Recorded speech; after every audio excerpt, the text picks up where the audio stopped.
এই দুনিয়ার জীবনটা চিরস্থায়ী নয়, চিরস্থায়ী না, এটা ক্ষণস্থায়ী। তার মানে এই দুনিয়াটা আমার মুখ্য উদ্দেশ্য নয়। আমি দুনিয়ার মধ্যে চলাফেরা করব মুসাফির, আমার প্রয়োজন আছে বিয়ে শাদী করবেন, চাকরির প্রয়োজন চাকরি করবেন, ব্যবসার প্রয়োজন ব্যবসা করবেন, আপনার রাজনীতি করার প্রয়োজন আছে আপনি করবেন, সব কিছু চলবে, কিন্তু এগুলো আমাদের দুনিয়ার মুখ্য উদ্দেশ্য নয়। এগুলো হচ্ছে আমাদের দুনিয়াকে চালিয়ে নেওয়ার উপকরণ, মাধ্যম মাত্র। কখনোই এই নেশার মধ্যে আমরা ডুবে যাব না। ডুবে যাব আল্লাহকে ভুলে গিয়ে দুনিয়ায় কখনো ডুবে যাব না। এটা আমার দ্বিতীয় কাজ। 3 নম্বর কাজ, আমাদের লক্ষ্য স্থির করতে হবে। দুটো লক্ষ্য আমাদের, এক, ভালো করে শোনেন, দুটো লক্ষ্য আমাদের, এক ইহকালীন লক্ষ্য, 2 পরকালীন লক্ষ্য। আল্লাহ রাব্বুল আলামিন আমাদের সবাইকে এই দুনিয়াতে পাঠিয়েছেন একটা বিশেষ উদ্দেশ্যে। আমাদেরকে কি আল্লাহ পাক খেলার ছলে সৃষ্টি করেছে, না কোনো উদ্দেশ্য আছে? উদ্দেশ্যটা আল্লাহ পাক বলেছেন সূরাতুজ যারিয়াত এর 56 নম্বর আয়াতে। কোন সূরা, কত নম্বর আয়াত? আল্লাহ পাক বলছেন আউযু বিল্লাহি মিনাশ শাইতানির রাজিম, বিসমিল্লাহির রহমানির রহিম। আল্লাহ পাক বলছেন ওয়ামা খালাকতুল জিন্না ওয়াল ইনসা ইল্লা লিয়াবুদুন। আল্লাহ রাব্বুল আলামিন বলছেন, আল্লাহ পাক কি কথা বলেন? বলেন না? অনেকে বলছেন না, আল্লাহ পাক কথা বলেন না। কোরআন কার বাণী?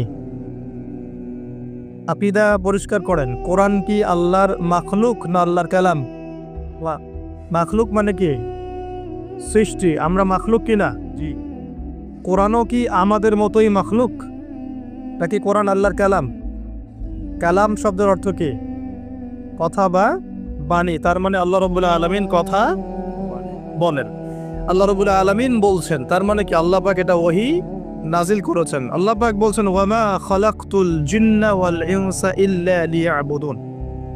আল্লাহ বলছেন আমি জিন আর মানব জাতিকে শুধুমাত্র আমার ইবাদত করার জন্যই সৃষ্টি করেছি, অন্য কোনো কারণে সৃষ্টি করি নাই। এখানে 2টা শ্রেণী পাওয়া গেল, একটা হচ্ছে জিন জাতি, একটা কে? মানব জাতি। জিন জাতিকে আমরা দেখতে পারি, দেখেছেন কখনো জিন? দেখেন নাই, কিন্তু আমাদের সমাজে অসংখ্য জিনগ্রস্ত মানুষ ঘুরে বেড়াচ্ছে। আমি বলি ঢাকা শহরে যে মেয়েগুলো চলাফেরা করে শপিং মলে, রাস্তাঘাটে, এখানে ওখানে, এদের একটা ভালো অংশ কিন্তু জিনগ্রস্ত, জিন ধরা। এটা হয়তো বলবেন কেমন করে এটা বলতে পারেন? হ্যাঁ, আল্লাহর নূর যাদের মধ্যে আছে তারা বলতে পারে। বহু মেয়ে আছে রাস্তাঘাটে ঘোরাফেরা করে, এরা জিনগ্রস্ত, জিন ধরা। জিন ধরা না হলে ওরকম নগ্ন হয়ে ঢং করে রাস্তায় চলাফেরা করতো না। উপর একটা জিনের প্রভাব কি আছে?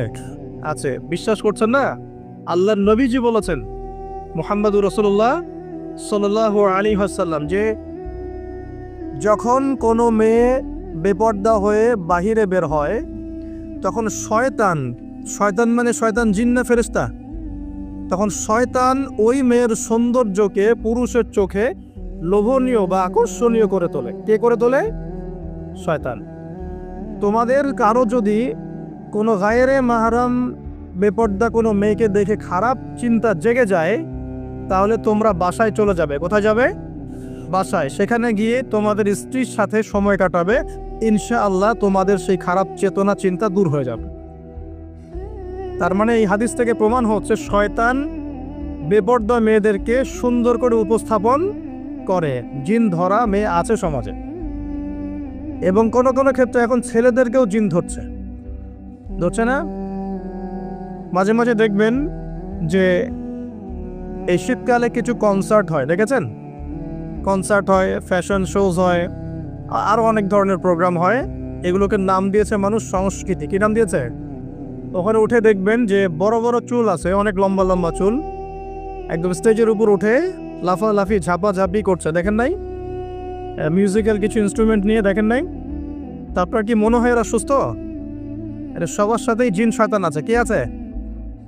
আচ্ছা, একটা কথা বলি, কোনো কোনো ক্ষেত্রে ওয়াজ মাহফিলের প্যান্ডেলেও দেখা যায় কিছু কমেডিয়ান, কিছু বাউল, এরা মানুষকে ডিজে জিকির শেখায়।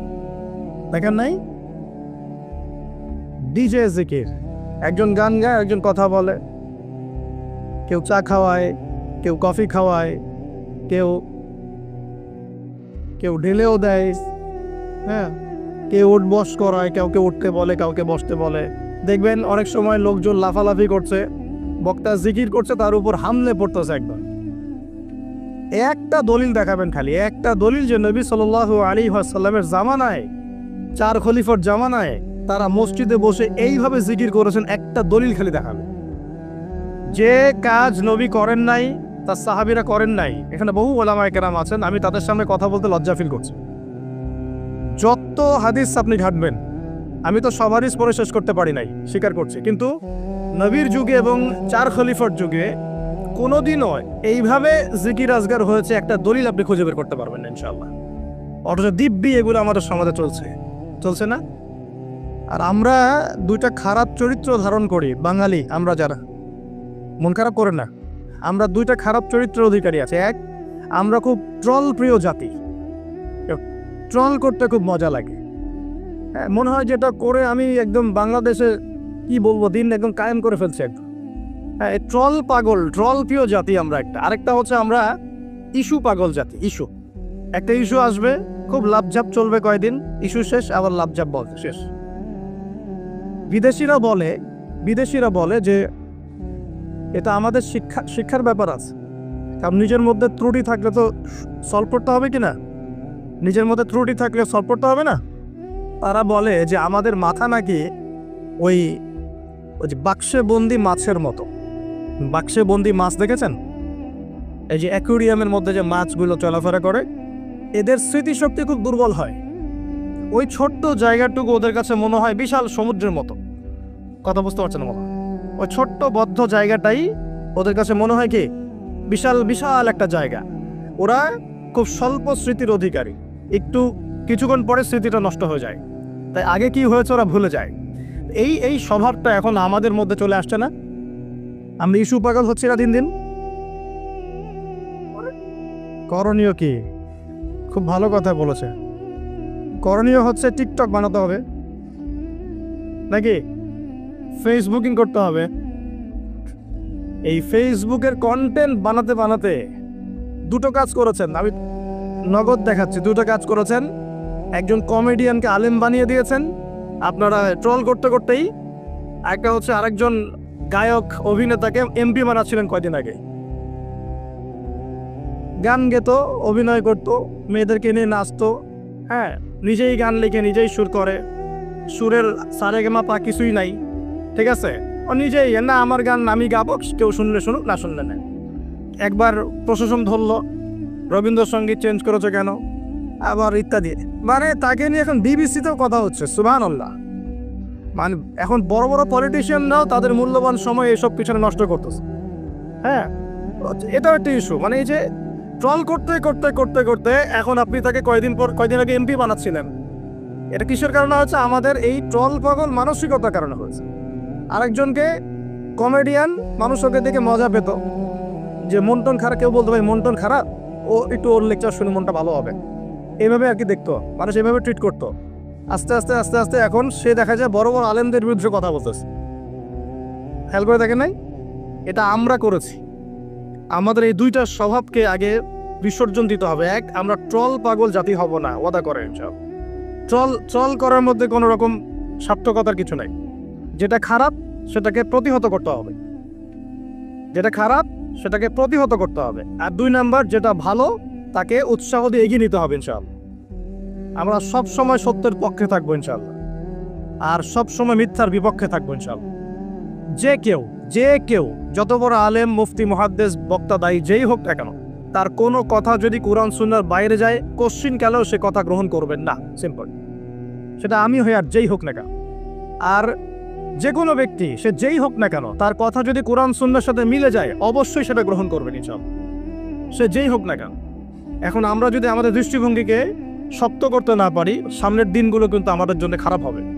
বিশ্বাস করেন, দিন কিন্তু দিন দিন খারাপ হচ্ছে। আমি আসছি ওইদিকে ইনশাআল্লাহ। এই ট্রল পাগল মানসিকতাকে ত্যাগ করতে হবে, আল্লাহ পাক তৌফিক দান করবেন।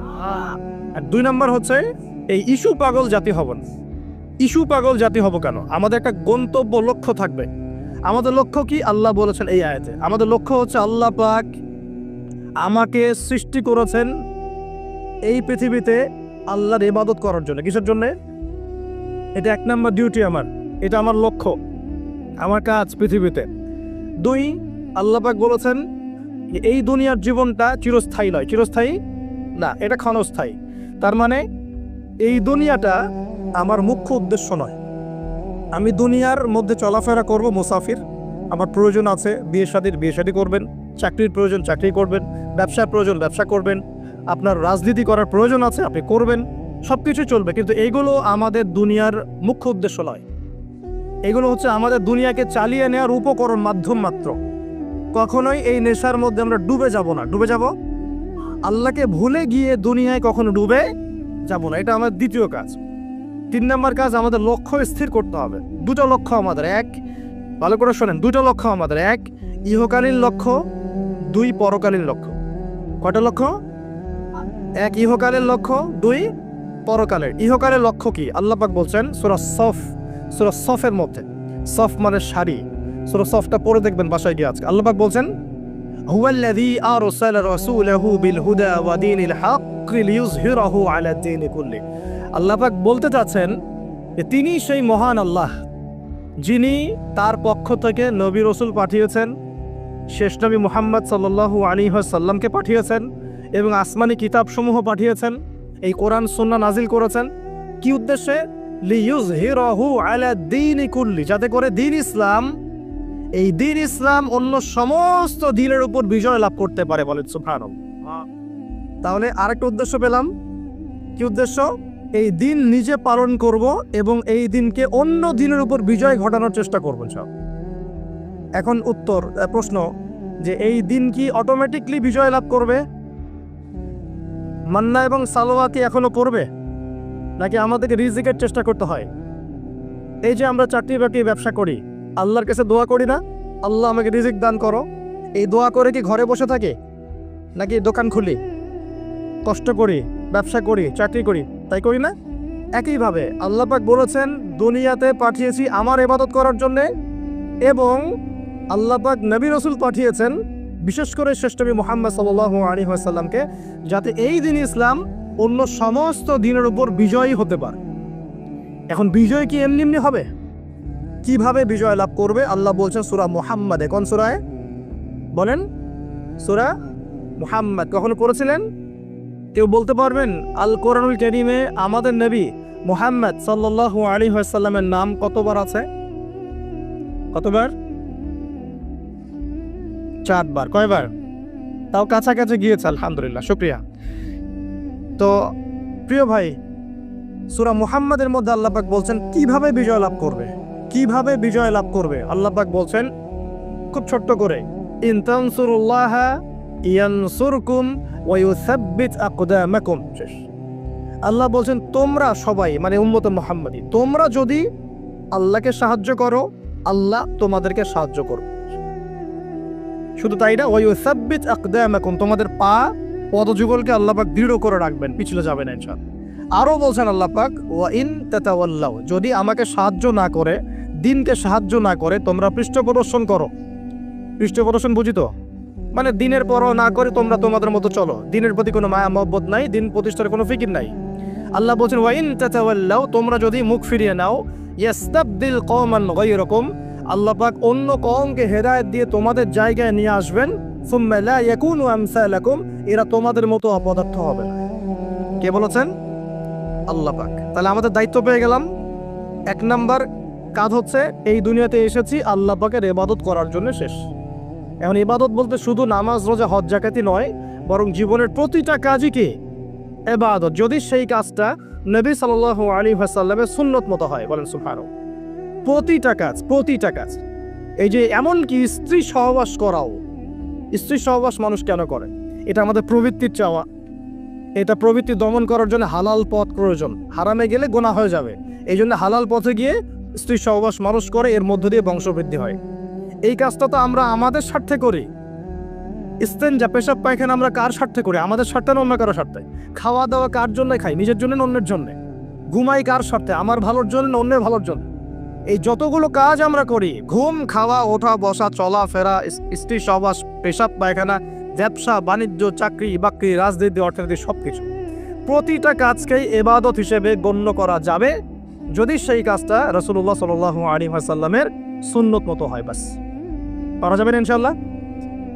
একটু নিয়াতটা পরিবর্তন করে কাজের পদ্ধতি চেঞ্জ করলে ইবাদত হয়ে যাও। বাসায় গিয়ে যদি ঘুমান, একদম খাপাস করে লাইটটা অফ করলেন আর এই যে মোবাইল টিপতে টিপতে ঘুম দিলেন, এই ঘুমে কোনো নেকি নাই। কি আছে? কোনো নেকি নাই, কিন্তু খালি রেস্ট নেওয়া হবে আর কি। রেস্ট নেওয়া, ওই ঘুমের মধ্যে শয়তান এসে চেপে ধরবে, ধরে না শয়তান চেপে ধরবে। আর যদি বিছানটা সুন্দর করে ঝাড়েন, বিসমিল্লাহ বলে লাইটটা অফ করেন, দরজাটা বিসমিল্লাহ বলে বন্ধ করেন, এই যে আপনার খোলা যে পাত্রগুলো আছে, পানি খাওয়ার পাত্র, জগ, গ্লাস, এগুলোকে বিসমিল্লাহ বলে ঢেকে দেন। ঢাকার কিচ্ছু না পেলে একটা কাঠি অন্তত বিসমিল্লাহ বলে রেখে দিতে হয়। একটা কাঠি অন্তত বিসমিল্লাহ বলে রেখে দিতে হয়।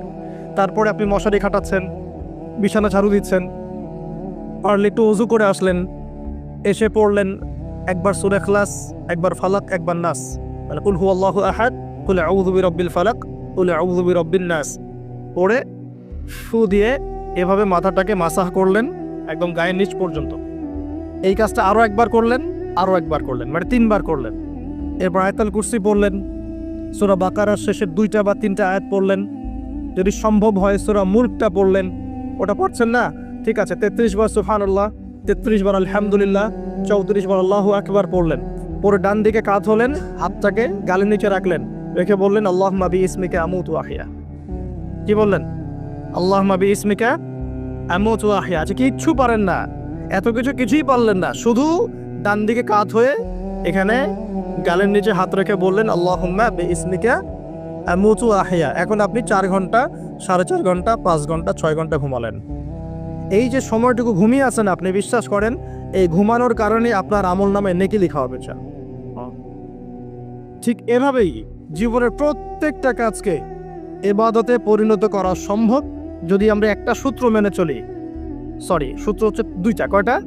2টা। 1, সেই কাজটা হবে আল্লাহর সন্তুষ্টির জন্যে। কার জন্যে? আল্লাহর সন্তুষ্টির জন্যে। আর 2, সেই কাজটা হতে হবে আমাদের প্রিয় নবী মুহাম্মদুর রাসূলুল্লাহ সাল্লাল্লাহু আলাইহি ওয়াসাল্লামের তরিকা বা সুন্নত মোতাবেক। ব্যাস, শেষ। এভাবে আপনি জীবনের যে কোনো কাজ ইবাদত বানাতে পারেন। ইবাদত। ঘুম থেকে উঠেছেন, ইস্তেঞ্জা করতে যাবেন, বাথরুমে ঢুকলেন, গান গাওয়া শুরু করলেন, সাদা সাদা কালা কালা, হ্যাঁ, গান গায় মানুষ এখন বাথরুমে। মাঝে মাঝে আমরা সফর করি, একটা বাথরুমে ঢুকে দেখি পাশের বাথরুম থেকে গান আসছে। এরকম হয়নি কখনো? ফেস করে নাই? আচ্ছা, তো কোনো নেকি নাই? নেকি আছে? উল্টা শয়তান ধরবে ওখানে। কি ধরবে? জিন শয়তান ধরবে, কারণ জিন শয়তান ওখানে থাকে। কিন্তু দুষ্ট জিন কোথায় থাকে? বাথরুমে থাকে। এই যে আমরা বলি আল্লাহুম্মা ইন্নী আউযু বিকা মিনাল খুবসি ওয়াল খাবাইস, এটা কিন্তু দুষ্ট জিন এবং মহিলা জিন বোঝায় আর কি। ঠিক আছে, এক পুরুষবাচক, একটা স্ত্রীবাচক। তো তার মানে জিনদের মধ্যেও পুরুষ মহিলা আছে, জিনদের মধ্যে বংশবৃদ্ধি হয়। ঠিক আছে, ইবলিস সম্পর্কে সূরা কাহফে আল্লাহ পাক বলেছেন কানা মিনাল জিন, সে ছিল জিনদের একজন। ফাসাকা আন আমরি রব্বি, সে তার রবের আদেশ লঙ্ঘন করে ফাসাকি করেছিল। ঠিক আছে, তো ওদের মধ্যেও বংশবৃদ্ধি হয়। এখন বাথরুমে গিয়ে যদি এগুলো না করে বাম পা দিয়ে ঢোকেন, ঢোকার সময় বলেন বিসমিল্লাহ আল্লাহুম্মা ইন্নী আউযু বিকা মিনাল খুবসি ওয়াল খাবাইস, বসলেন, এবং বাম পায়ে, যে পায়ে আমি ব্যথা বলছি, যে বাম পায়ে ভর দিয়ে বসতে হয়। কোন পায়ে? আচ্ছা, এখন ইংলিশ টয়লেটের মধ্যে এখন বসেন বাম পায়ে ভর দিয়ে, কেমন করে বসবেন বলেন? আমি বলি, কিছু মনে করেন না, আমি বলি কি, আমরা প্রত্যেক দিন নামাজে বলি, সবাই বলি, ইমাম মুক্তাদি সবাই বলি গায়রিল মাগদুবি আলাইহিম ওয়ালাদ-দাল্লিন। মনে আছে? এখানে নবীজিকে প্রশ্ন করা হচ্ছে, ইয়া রাসূলুল্লাহ, মাগদুব কারা, দল্লিন কারা? আমরা যে বলি নামাজে আল্লাহ আমাকে মাগদুবের পথ থেকে বাঁচাও, দল্লিনের পথ থেকে বাঁচাও, ইহদিনাস সিরাতাল মুস্তাকিম, সরল পথ দেখাও। তো ইয়া রাসূলুল্লাহ সাল্লাল্লাহু আলাইহি ওয়াসাল্লাম, এই মাগদুব কারা আর দল্লিন কারা?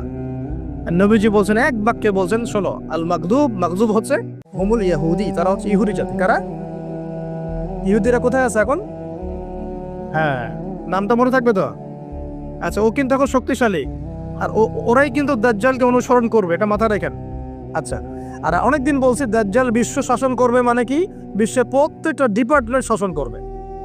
বিশ্বের প্রত্যেকটা department, politics, economics, finance, world affairs, আপনার মিডিয়া, প্রযুক্তি এবং অস্ত্রশস্ত্র, সব কিছু ওর নখদর্পণে থাকবে। সব কিছু না হলে সে বিশ্ব শাসন করতে পারবে না, সম্ভব না।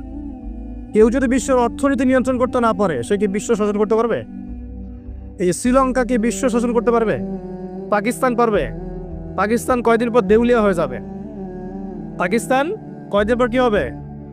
দেউলিয়া হয়ে যাবে। হ্যাঁ, আর ওদেরকে দেখে যদি আমরা শিক্ষা না নেই, তাহলে আমাদের কপালও খারাপই আছে। ওইটা বললাম, ওদেরকে দেখে যদি আমরা শিক্ষা না নেই, তাহলে আমাদের খরিও তো খারাপ আছে। আল্লাহ হেফাজত করুন বলে আমিন। তো যেটা বলছিলাম, বিশ্ব শাসন করতে হলে বিশ্বের সব ডিপার্টমেন্ট শাসন করতে হবে, কি হবে না? হবে।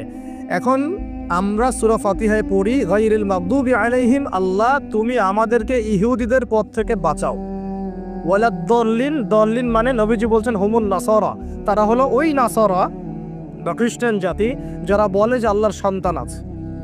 পরে না হোস, আল্লাহ পাকের সন্তান আছে? আমরা কি বলি? লাম ইয়ালিদ, তিনি কাউকে জন্ম দেননি, কারো কাছ থেকে জন্ম। কিন্তু এই যে 200-300 কোটি খ্রিস্টান বলছে যে আল্লাহর সন্তান আছে, নাউজুবিল্লাহ। এই জন্য ওরা দল্লিন, পথভ্রষ্ট। দল্লিন মানে কি? পথভ্রষ্ট। তো নবীজি স্পষ্ট বলছেন যে গায়রিল মাগদুবি আলাইহিম ওয়ালাদ দল্লিন, এখানে মাগদুব আর দল্লিন মানে হচ্ছে, মাগদুব হলো ইহুদিরা গজবপ্রাপ্ত, আর দল্লিন হচ্ছে নাসারা বা খ্রিস্টান জাতি। এখন আপনার সাথে আমার কথা, আপনাদের সাথে আমার কথা, আমাদের পলিটিক্স থেকে শুরু করে বাথরুমের কমোড পর্যন্ত, ঠিক আছে, আইন কানুন থেকে শুরু করে আমাদের চেহারা সুরত পর্যন্ত, আমাদের পোশাক পরিচ্ছদ থেকে শুরু করে অর্থনীতি, পরিবার, সবকিছু, এই সবকিছু ওই দুই জাতির অনুসরণে গড়ে উঠেছে। এটাই সবচেয়ে বড় আফসোসের কথা আমাদের জন্য, সবচেয়ে বড় আফসোস। বাথরুমটাও নিজের মতো করতে পারলাম না। ঠিক আছে, এই যে দেখবেন কমোডে কি বাম পায়ে ভর দিয়ে বসে যাবে? আচ্ছা, ওইখানে কাপড় কি পবিত্র রাখা যাবে? কিভাবে ইউজ করে আমি এখনো বুঝি না, কেমন করে ইউজ করে। ঠিক আছে, আরো নতুন পদ্ধতি আসছে, এটা শুনলে আরো হাসবেন। বিভিন্ন জায়গায় যাওয়া হয়, আলহামদুলিল্লাহ। আল্লাহ বলেছেন সিরু ফিল আরদ, জমিনে বিচরণ করো। আল্লাহ বলেছেন কোরআনে সিরু ফিল আরদ, তোমরা জমিনে ঘুরে দেখো। ফানজুর কাইফা কানা আকিবাতুল মুকাজ্জিবিন, দেখো যে আল্লাহকে যারা মিথ্যা প্রতিপন্ন করেছে, আল্লাহর সাথে সীমা লঙ্ঘন করছে, ওদের কি পরিণত হয়েছে। দেখলাম যে এখন ইংলিশ টয়লেটও গায়ে এখন দিয়ে রাখছে কিছু কিছু বাটি। কি দিয়ে রাখছে? ছোট ছোট টুকরা দিয়ে আছে প্লাস্টিকের এবং হ্যাঁ সিরামিক্সের মনে হয়। তো ওইখানে দাঁড়ায় দাঁড়াই করতে হবে, 1 নাম্বার করলে দাঁড়ায় দাঁড়াই করতে হবে, এবং সবগুলো একই মাপের দেয়া আছে। এখন যদি ব্যক্তির কারো হাইট হয় 6 ফিট, কারো 5 ফিট, কারো 4 ফিট, কারো 2 ফিট, 3 ফিট, এই পার্থক্যে কিভাবে সে মেকআপ করবে আল্লাহ ভালো জানে। এর কেমন করে ম্যাচ করবে আল্লাহ ভালো জানে। কাউকে টুলের উপর দাঁড়াই করতে হবে, কাউকে একটু নিচু হয়ে করতে হবে, মানে মাপ তো একই।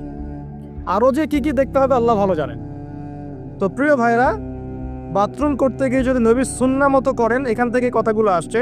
যদি বাম পা দিয়ে ঢোকেন, বা পায়ে ভর দিয়ে বসেন, দেখবেন ইস্তেঞ্জা করেও শান্তি পাচ্ছেন। নবীর প্রতিটা সুন্নত বৈজ্ঞানিক, যে সুন্নত আপনি পালন করবেন, আপনি বৈজ্ঞানিক উপকারিতাও পাবেন ইনশাআল্লাহ। এই যে একটু আগে এক ভাই বলছিল আপনি তো খানি না হুজুর, 1 চামচ কি 1.5 চামচ ভাত খাচ্ছেন, খানি না। তাই আমি বললাম যে আমি কম খাওয়া হুজুর, কারণ নবী সাল্লাল্লাহু আলাইহি ওয়াসাল্লাম কি শিখিয়েছেন? তিনি বলেছেন আমরা যা খাই না, তিনি নবী হওয়ার পরে মনে হয় সেটাও খেতে পারেন নাই। বিশ্বাস করছেন না? এরকম 3-3টা মাসের চাঁদ চলে যেত, নবী সাল্লাল্লাহু আলাইহি ওয়াসাল্লামের বাসায় চুলাও জ্বলে নাই। আর আমাদের তো একবেলা যদি না খাই, তাহলে আল্লাহর উপর কত শিকায়াত, কত অভিযোগ, তাই না ভাই? আচ্ছা, তারপরে তিনি বলছেন একজন ব্যক্তির এতটুকু খাওয়াই যথেষ্ট যে কোমর, মেরুদণ্ড সোজা করতে পারে, আল্লাহর ইবাদত করতে পারে। আর যদি তোমাদের খেতেই হয়, তাহলে পেটটাকে 3 ভাগ করে খাবে। কয় ভাগ? 1 ভাগ খাবার রাখবে, 1 ভাগ পানি খাবে, আর 1 ভাগ এই শ্বাস প্রশ্বাস চলাচলের জন্য ফাঁকা রাখবে। কয়জন এর উপর আমল করে দেখাতে পারে? কতজন মানুষ আছে? আর যারা একদম গোগ্রাসে খায়, এদের ব্যাপারে কোরআনে এবং হাদিসে কিন্তু মারাত্মক কথা আছে।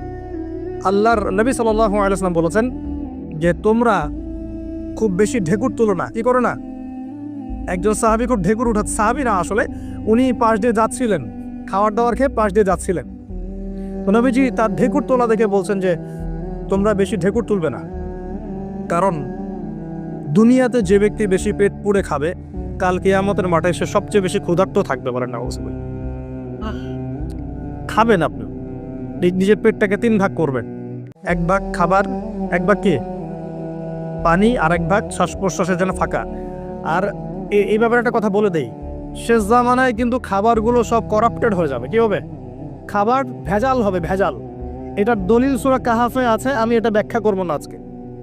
সূরা কাহাফে আছে, আমি ব্যাখ্যা করব না, শুধু ইন্ডিকেশন দিচ্ছি। 309 বছর ঘুমিয়েছিলেন আসহাবুল কাহফ। কত বছর?